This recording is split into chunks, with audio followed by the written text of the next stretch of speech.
अगर किसी मंदिर के लिए जमीन खरीदनी है तो जमीन की मालिकी किसकी है वो हमारे देश में कौन तय करता है?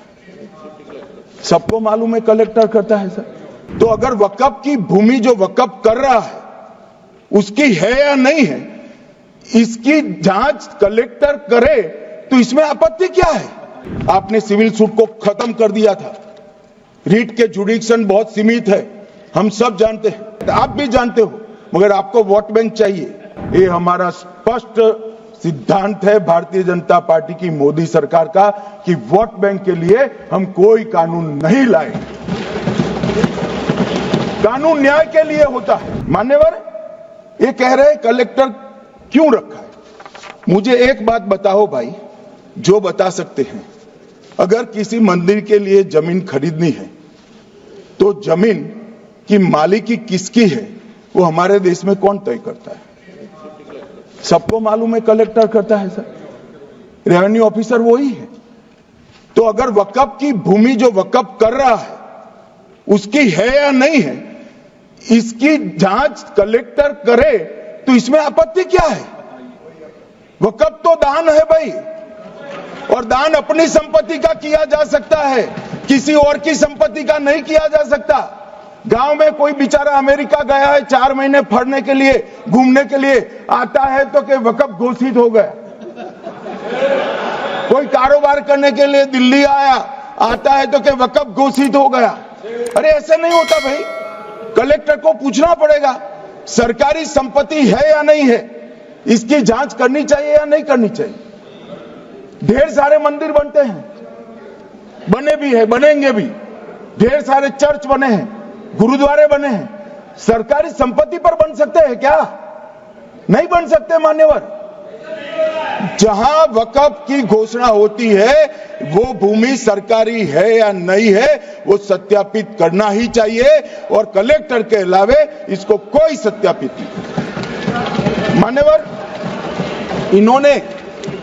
इन्होंने मैंने पहले भी बताया मान्यवर, कोर्ट को भी रास्ते से निकाल दिया। मैं बाद में बात करता हूं मान्यवर, ये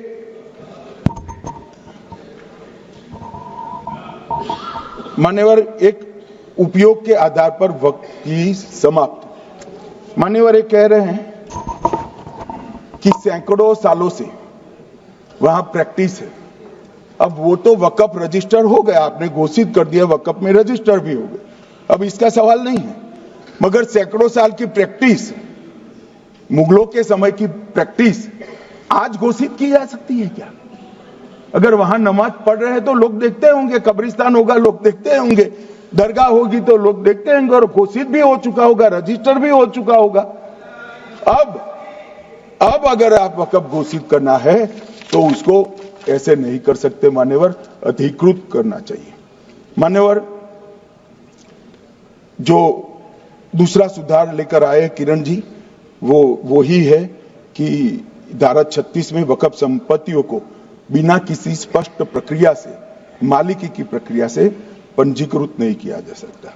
मान्यवर, अपील का प्रावधान वर्तमान में अधिनियम में ट्रिब्यूनल के निर्णय के खिलाफ अपील करने का कोई प्रावधान नहीं है। ये दृष्टिभ्रम खड़ा कर रहे थे गोगाई जी कि हाईकोर्ट में जा सकते। हाईकोर्ट में सिविल सूट नहीं जा सकता, रीट के अधिकारों का उपयोग कर हाईकोर्ट में जा सकते हैं। सिविल सूट में ज्यादा प्रोटेक्शन मिलता है मूल मालिक को। आपने सिविल सूट को खत्म कर दिया था। रीट के जुडिक्शन बहुत सीमित है, हम सब जानते हैं कि ये सीमित कर दिया गया था, आप भी जानते हो, मगर आपको वोट बैंक चाहिए।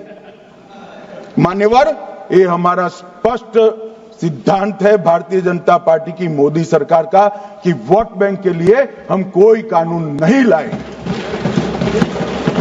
कानून न्याय के लिए होता है, कानून लोगों के कल्याण के लिए होता है।